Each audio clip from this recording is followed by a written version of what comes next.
وانتوا أبعد ما يكون عن الفهم أصلا. يومكم عبارة عن نوم وتوهان وسكرول لا نهائي في محيط من التفاهة. أفكاركم ثابتة، محفوظة، متغلفة في قوالب جاهزة.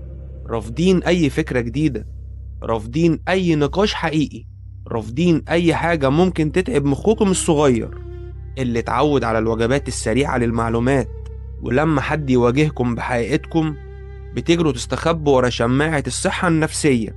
أي نقد بقى اسمه تنمر، وأي مواجهة بقت ضغط نفسي. حولتوا مفاهيم عميقة ومهمة لمجرد دروع تحموا بيها شاشاتكم وكسلكم ورفضكم للمسؤولية. انتم مش ضحايا، انتم مشروع استثماري ناجح جدا لمنصات السوشيال ميديا. وقتكم هو السلعة، واهتمامكم هو الفلوس، وفراغكم هو الملعب اللي بيكسبوا فيه المليارات.